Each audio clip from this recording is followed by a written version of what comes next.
Hi, good evening, and welcome to the daily Rambam She'ar, 3 chapters per day, lesson 219, Hilchos She'ar Avot haTum'ah from chapter 6 until 8. The topic of the first chapter today is the impurity of idol worship, of idols. In addition to the fact that the prohibition from serving and bowing to any other foreign idols is considered to be the roots of all 365 negative commandments, and the unity of God is the roots of all 448 positive commandments.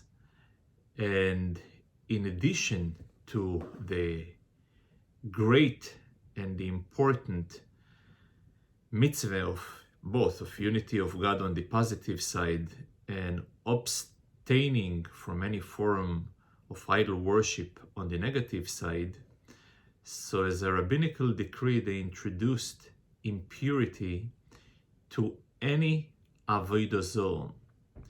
Though it is a rabbinical institution, nevertheless, there is a support, a reference of support towards this institution from the sources in the Torah Shebiksav. So while in the Talmud there are different references which are being brought in order to support the rabbinical institution to impose impurity to avodah zarah, which means in addition to the prohibition of serving avodah zarah, there is a level of impurity that affecting a person who came in touch with any form of avodah zarah, as we will soon going to explain the details of it. However, the source that the Rambam chooses to bring by ignoring all other reference point that is being brought in the Talmud, he chooses to concentrate on a reference from this week's parsha. We read in this week's parsha, after the saga that took place between Shimon and Levi and the people of Shechem, as a result of them kidnapping their sister and having her hostage in their hands, so they retaliated and have done to the city of Shechem what they really deserve. And when they came back after the victory of those people, their father says to them the following words: Hosiru es Elohei hanechor mikir bechem vehitaharu veachlifu simloiseichem. Remove the object of idol worship that is in your possession and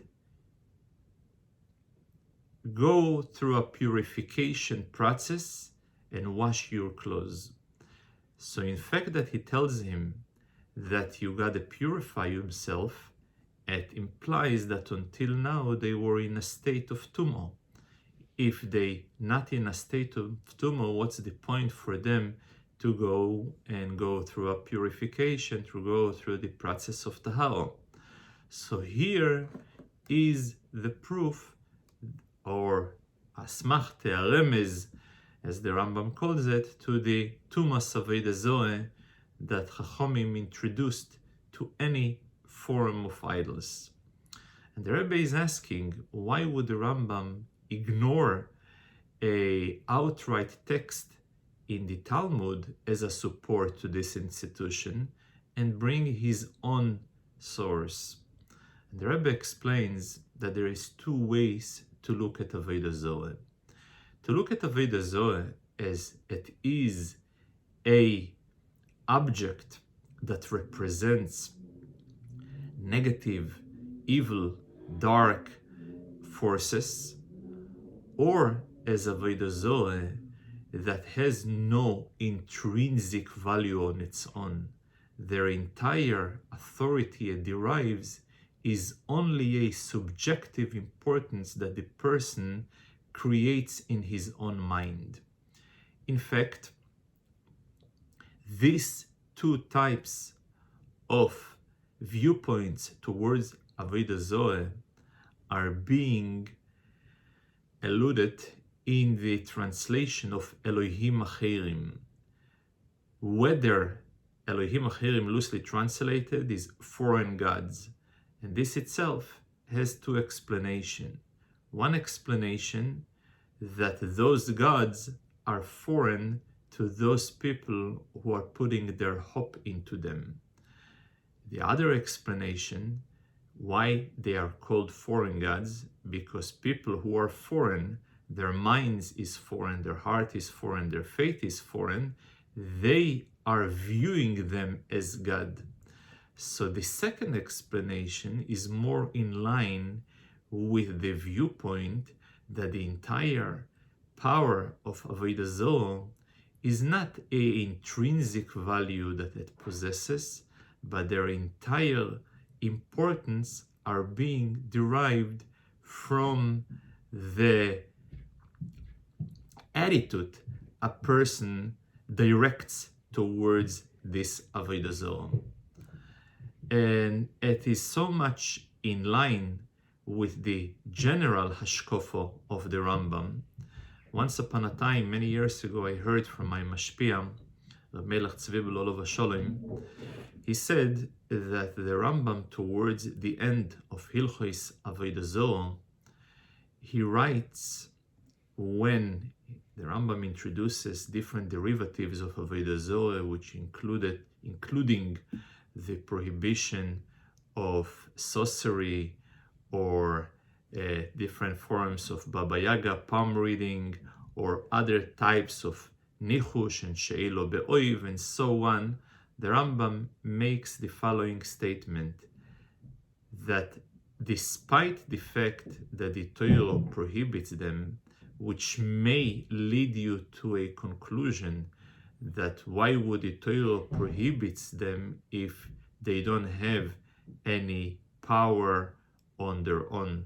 And the Rambam says that in addition to the fact that the Torah prohibits them, nevertheless, they don't have any power on their own, and their entire fantasies that ancient and old and primitive and mindless people were assigning towards them led our entire society to follow them.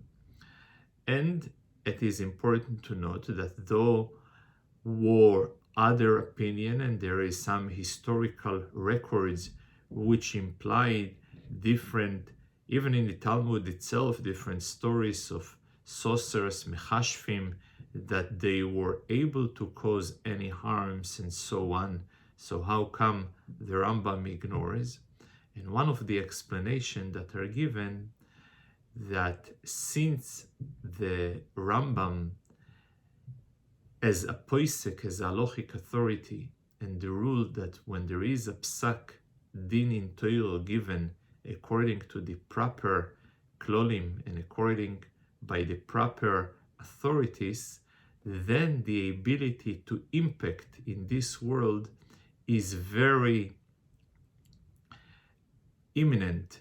And for that reason, in order to influence in the reality of this world via the ruling that is being stated in the Hilchos Avodah Zorah about the nature, about their ability, their impact of those useless forces, he was able to diffuse any power that they were having, that they may be having otherwise, which in that sense explains also in our case where the mokil, the roots of this prohibition of haTum'ah Avodah Zorah, of the impurity of Avodah Zorah, is coming from a verse in our parsha where Yaakov tells them to get pure or to purify themselves from the impurity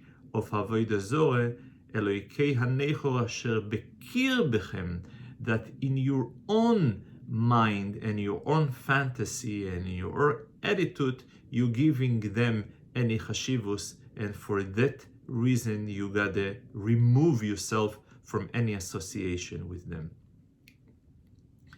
Since the foundation of this impurity is a rabbinical by nature, for that reason they adopted elements from different types of impurities towards leaning towards leniency, towards kulo. For example, they have made a leniency that the measurement should be akezais. If there is any less than akezais, there is no impurity. They compared it to the haTum'ah of a corpse, of tumas mess. Another leniency that they have introduced, in case that there is only a partial avodah zorah, it won't be able to transmit tumah. That they adapted from nido, same way as we have learned that a nido cannot transmit tumah partially. Another leniency they adapted from the tumah of sherets, rodents, that we have covered yesterday, in the fact that it is not capable to be metame bemaso, by carrying. The only way a person will be able to get transmitted tumah from avodah zorah generally is only bemago. In avodah zorah, there is the avodah zorah itself, the idol or the object that people are viewing as a idol.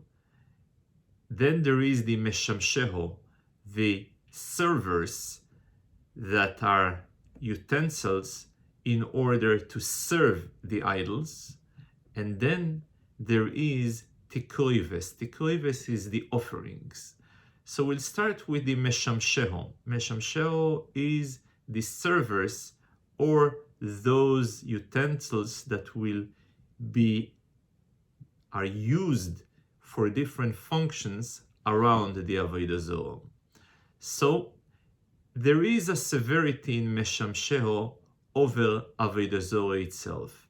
For example, avodah zorah itself, if it was broken, or a partial piece of avodah zorah is not able to transmit tumah, as we have learned a second ago that I'm comparing it to nido. When it comes to meshamsheho, those service utensils that are being used to serve the avodah zorah, so even a partial utensil will, as long as it is functional somewhat, it is able to transmit tumah. So this is a severity in the service center of avodah zorah over the avodah zorah itself.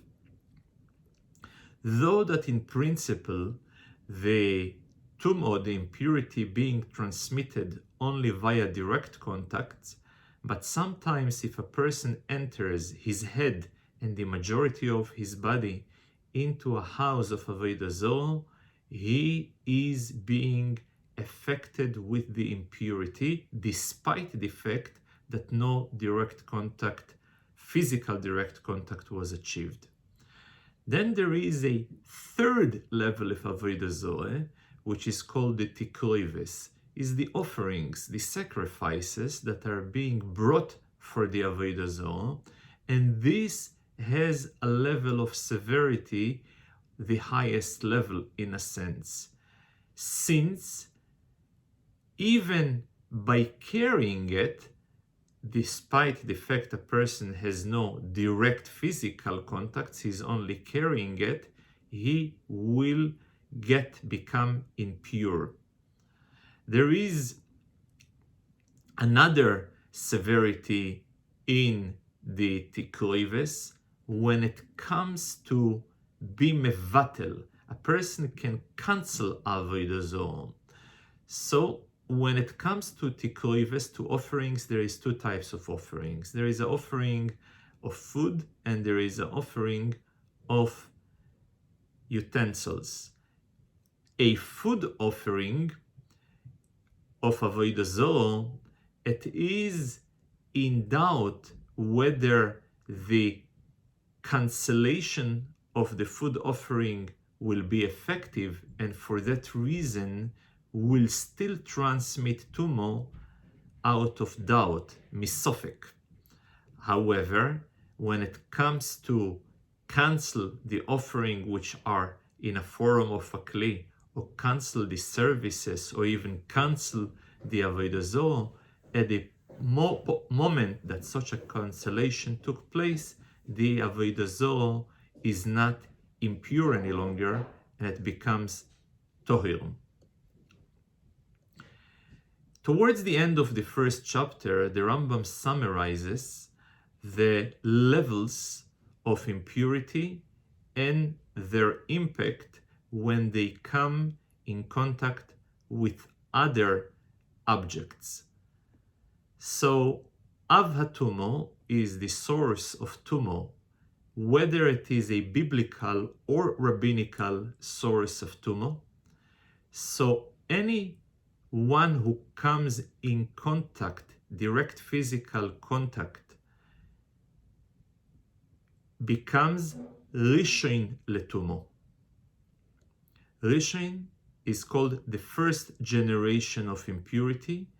A first generation of impurity is capable to transmit haTum'ah further only to food or drinks, while haTum'ah, the source of haTum'ah, is transmitting haTum'ah to everything, food, drinks, men or utensils.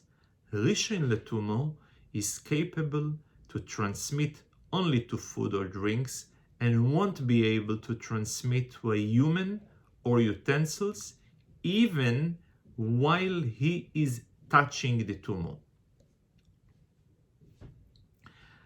Another difference will be when we're speaking about a haTum'ah. Some haTum'ah are able to transmit only via mago, direct contact, and some haTum'ah, source of haTum'ah, are able to transmit haTum'ah also via maso. The difference is, while a human being is being impacted by a haTum'ah that is capable only to transmit haTum'ah via mago, so despite the fact that he is touching other utensils, he won't be able to transmit the haTum'ah to the utensils even while he is directly contacted to the source of haTum'ah. However, if it is haTum'ah, a source of haTum'ah that is capable to transmit haTum'ah also via maso, via carrying, in such a case, when a person is being impacted from the haTum'ah, and while he is being impacted from this haTum'ah, he happens to touch garments or any other utensils, he will be able to transmit haTum'ah to them as well.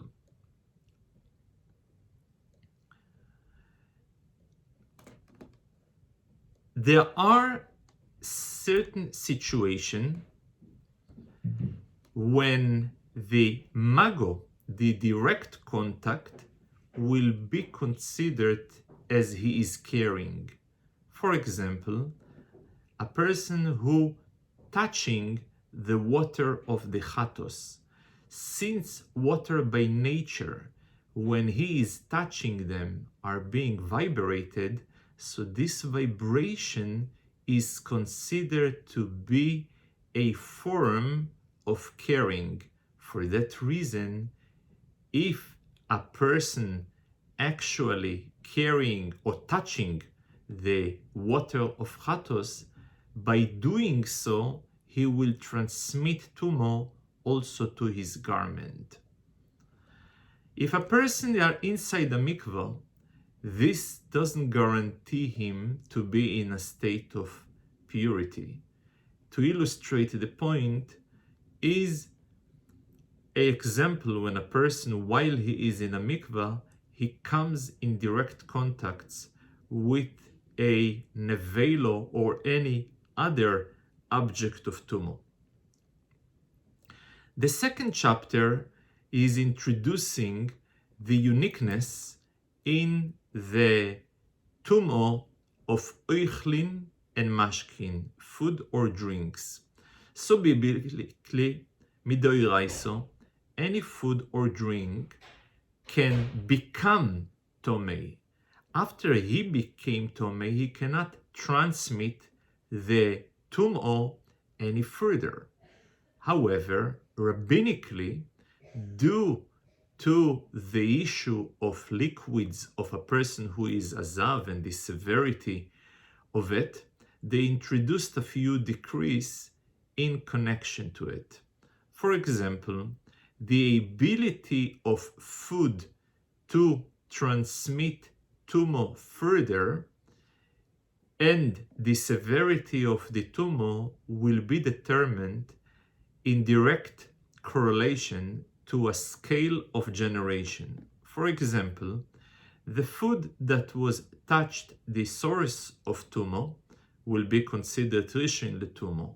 Another food who touched the rishon letumo will be sheni letumo. Another food who touched the sheni will be shlishi, and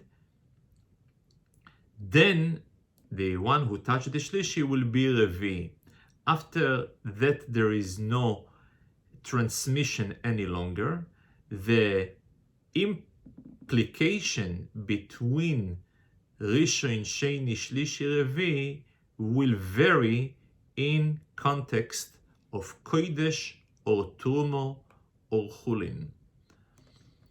When it comes to mashkin, when it comes to liquids, they have introduced even in a much more severe decree. And for that, for example, when a mashke, when a drink, a liquid, comes in contact with any tumo, no matter whether it is source of tumo, rishon letumo, sheni letumo, at the moment that a liquid came in touch with the source of tumo, the liquid will become rishon letumo. Another chumo, another severity when it comes to liquid, that they are able to transmit tumo also to kelim, to utensils as well. However, it is required, there is a stipulation that they must to impact the tumo on the internal side of the kli. When it comes to klei cheres, earthenware, they will be able to transmit tumo via the internal airspace. If they were only impacted, those liquids, tumo, on the back of the kli, so the back of the kli will be impure, but the inside will be pure for any purpose besides kodesh, besides anything that is holy. So even if the utensil were tomei from the outside, nevertheless it will influence and will impact the contents only of kodesh that came into this kli. The third chapter of today's lesson deals with the impurity of yodayim, of hands. This is a takono, an institution that dates back to Shloimeh HaMelech as a result from a recognition awareness that hands are constantly busy, and due to distraction, there is a high likelihood that any form of impurity was contacted them.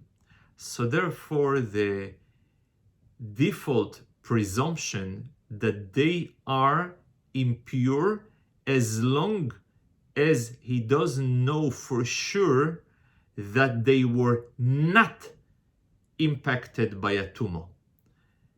Which means if he knows for sure and he was constantly watching and he was on guard that his hands are protected, obviously they will be pure. But as long that this certainty doesn't exist, the presumption that the hands are tomei, they are impure, and for that reason Shlomo HaMelech instituted that before he will get involved in any form of consumption or contact with Kodesh, he must wash his hand.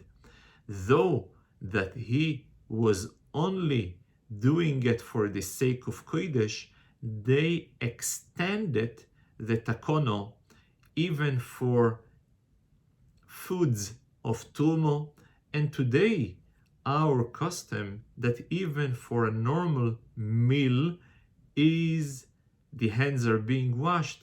In fact, this is a derivative or a form of training us soon when the temple will be rebuilt and the redemption will be a full reality.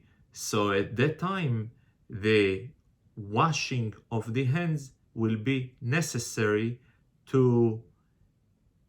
for the actual, if for Kohanim, for the practice of eating tumo, and for the rest of Eden when they are involved in eating kodoshim, korbonos, or even chulin al taras hakodesh or al taras tumo, whatever the case may be. The level of tumo of yodayim, those tumo that were introduced upon the hands, is the level of sheni letumo. It's the second degree of tumo. Even when his hands only, not the rest of the body, then he will be entirely tomei deiraisa. But let's say only his hands only entered to a bais hamenugo, a house that has leprosy inside, and as we have learned, the house is impure and will transmit impurity to anyone who visits the house. So in case a person entered his hand to the airspace of such a house, his hands will be sheni letumo. They will have the second degree of tumo. As a result of his hand being impured, when a person comes in touch with liquids, as we have learned before, though he has a second degree of tumo, but the liquids, when they get in touch with his hand, they become first degree of tumo due to the great sensitivity of liquids. There is additional institution is turning any point by person who ate any food that is impure. As a result, he will become also a tomei, second degree of tumo. The foundation of this decree came by a suspicion that a person may eat something that is impure, and later he may drink a liquid that belongs to tumo, and by doing so he will cause the tumo to become tomei. For that reason, he becomes tomei himself by eating anything tomei, so that way he will be preventing himself from exposing himself to any form of tumo. However, in order to become tomei, the amount of impure food a person needs to eat, there is a minimum amount of half a pras, which is a volume size of an egg and a half. However, the amount of time that he is necessary for him to consume the food in the size of an egg and a half should be no more than the time requires to consume 3 eggs, which is ranging between 4 to 9 minutes. Thank you very much.